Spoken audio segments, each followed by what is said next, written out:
Hello student, welcome to Nivan math academy. आज का हमारे पास टॉपिक है comparison of topologies on a set. इसकी हम अपने इससे पहले वाले लेक्चर में इसकी डेफिनेशन ऑलरेडी कर चुके हैं। आज हम इससे रिलेटेड एग्जांपल करेंगे। ओके, तो इसका आज यहाँ पे first example, then second example इस वीडियो में करेंगे, देन नेक्स्ट वीडियो में कॉन्टिन्यूस के जो एग्जांपल हैं वो करेंगे। तो सबसे पहले मैंने वही डेफिनेशन लिख दी जो हमने अभी पढ़ी थी कि अगर टोपोलॉजी में हम कंपैरिजन की बात करें तो किस बेस पे कंपेयर करते हैं।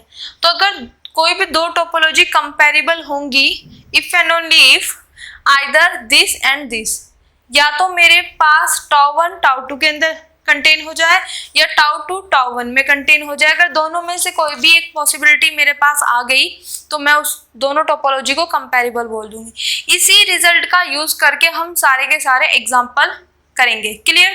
तो यहाँ पे फर्स्ट एग्जांपल है दिस एक्स। मैंने यहाँ पे 3 मेंबर का एक सेट ले लिया ए बी सी, और ये मैंने 3 टोपोलॉजी इस पे बनाई।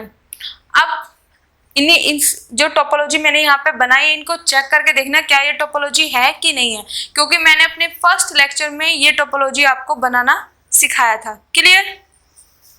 तो टाउ 1 टाउ 2 टाउ 3 मेरे पास 3 टोपोलॉजी आ गई। अब मैं कंपैरिजन की बात करूंगी कि कौन सी कंपैरेबल है कि नहीं है। तो हम क्या करेंगे, पार्ट 1 टाउ 1, इसमें 3 पार्ट मैंने बनाए, पार्ट 1 पार्ट 2 पार्ट 3।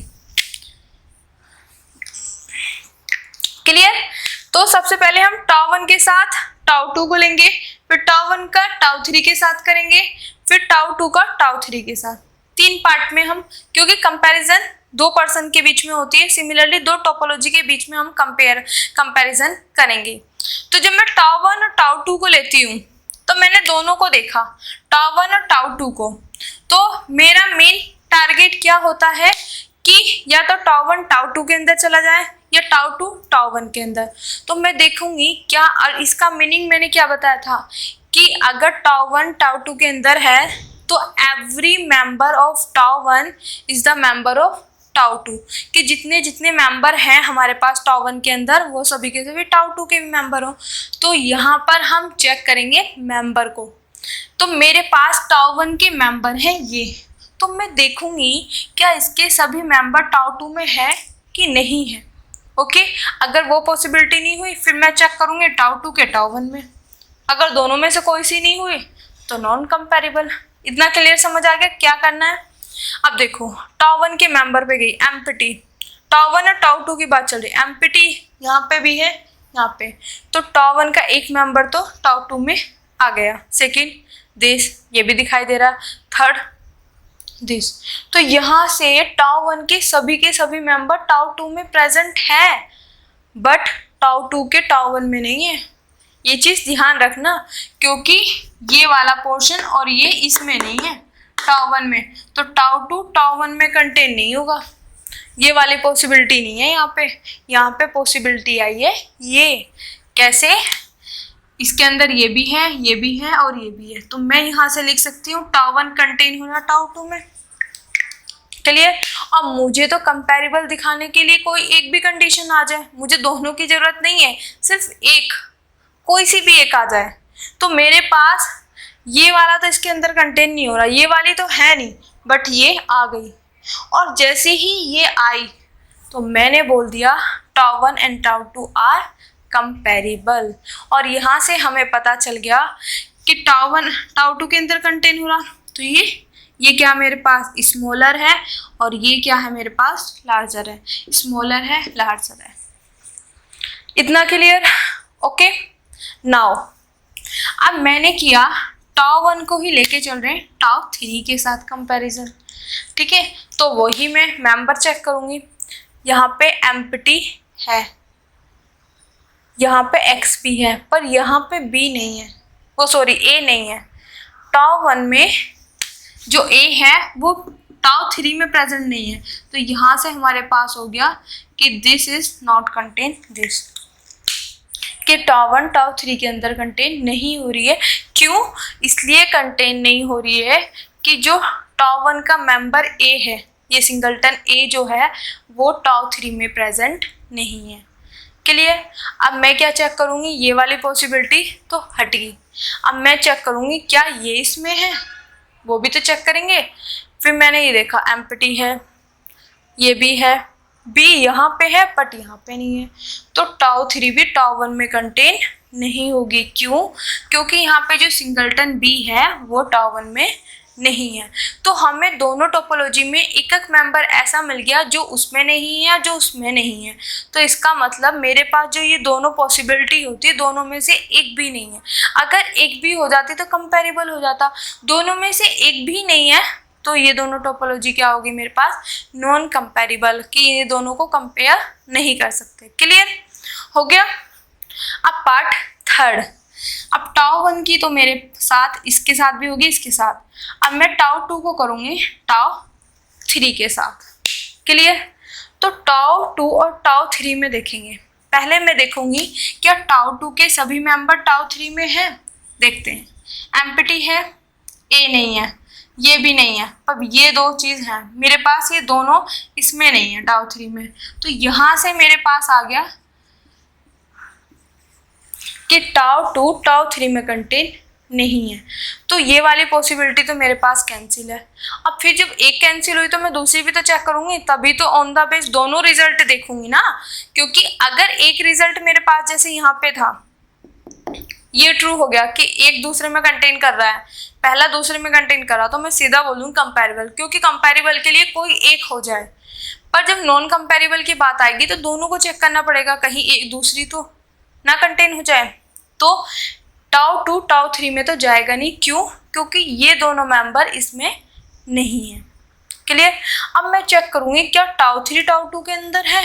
तो जब मैंने चेक किया, एम्प्टी है, बी है, एक्स है, तो यहाँ से मेरे पास आ गया कि टाउ 3 टाउ 2 के अंदर है। टाउ 3 के सभी मेंबर टाउ 2 के अंदर प्रेजेंट है। और जैसे ही एक तो नहीं हुई पर दूसरी होगी, तो दोनों में से एक आ गई ना। तो जैसे ही एक कंडीशन सेटिस्फाई हुई तो मैंने बोला tau 2 tau 3 are comparable and ये छोटी है ना, तो इसको बोलेंगे स्मॉलर और दिस इज लार्जर। तो यहाँ से हमने देखा कि अगर दो टोपोलॉजी हमारे पास आती है तो हम किस तरीके से टोपोलॉजी में उनमें कंपैरिजन करते हैं। क्लियर। अब इसे नेक्स्ट एग्जांपल हम करते हैं। Now example second. अब एग्जाम्पल सेकंड में जो हम कंपैरिजन करेंगे वो हमारी फेमस टोपोलॉजी इनडिस्क्रीट टोपोलॉजी और डिस्क्रीट टोपोलॉजी, जो कि हमने बहुत अच्छे से डिटेल में पढ़ चुके हैं। क्लियर। तो इनडिस्क्रीट टोपोलॉजी को मैं टाउ 1 से रिप्रेजेंट करती थी, डिस्क्रीट टोपोलॉजी को टाउ 2 से। इतना क्लियर। अब ये दोनों टोपोलॉजी ऑन एक्स पे है और हमें पता है एक्स क्या होता है वहां पे, नॉन एम्प्टी सेट। क्लियर। और हमें ये भी पता है कि टाउ 1 जो होता है, जो इनडिस्क्रीट टोपोलॉजी होती है, उसमें जो हम सबसेट का कलेक्शन लेते हैं वो सिर्फ एम्प्टी और एक्स का लेते हैं। क्लियर।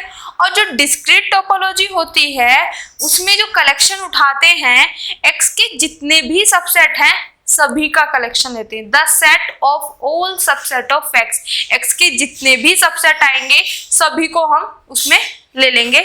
या हम बोल सकते हैं power set of x, x का पावर सेट, मतलब पावर सेट वही होता है एक्स के सभी सबसेट का कलेक्शन या सेट। क्लियर हो गया। अब मैं यहाँ पे एक एग्जांपल बताना चाहूंगी, उसको ध्यान से समझना। x बराबर मैंने जो x ले लिया, छोटा सा ही ले लेते हैं, ये ले लिया, ठीक है। और मैंने इसके सबसेट बनाए। सबसेट जब मैंने बनाए तो ये singleton a, singleton b and then x, ये 4 सबसेट बने। तो हमारे पास जो टाउ 1 आएगा वो क्या होता है, इनडिस्क्रीट। इनडिस्क्रीट में सिर्फ 2 ही कलेक्शन आते हैं, 2 ही वो आते हैं मेंबर, एम्प्टी और एक्स। इतना क्लियर है। और जो टाउ 2 है, टाउ 2 क्या मतलब, डिस्क्रीट टोपोलॉजी। तो डिस्क्रीट टोपोलॉजी में क्या है कि एक्स के जितने भी सबसेट है सभी को उठा लो। तो एक्स के ये सभी के सभी सबसेट है, तो इन सभी को उठा लेंगे। तो उठा लिया हमने यहाँ पे और रख दिया। क्लियर, समझ आया। एक एग्जांपल लिया मैंने, सब बहुत सिंपल सा एग्जांपल लिया दिस, इसके सबसेट बनाए। सबसेट बनाने के बाद जो टाउ 1 होता है इनडिस्क्रीट टोपोलॉजी, उसमें सिर्फ एम्प्टी और एक्स आता है, जिस के ऊपर हम टोपोलॉजी बना रहे हैं। तो ये आ गया।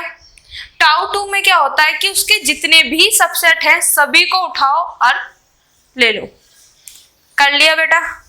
अब एक चीज बताओ मेरे को, अब मैं क्या करती हूँ जब कंपैरिजन करती हूँ तो ये चीज देखती हूँ कि या तो टाउ 1 टाउ 2 में कंटेन हो जाए या टाउ 2 टाउ 1 में। तो मैं पहले देखती हूँ क्या टाउ 1 के सभी मेंबर टाउ 2 में हैं, देखते हैं। तो एम्प्टी है, x है, बट इसके नहीं है क्योंकि a और b नहीं है इसमें। तो यहां से एक रिजल्ट निकलता है कि टाउ 1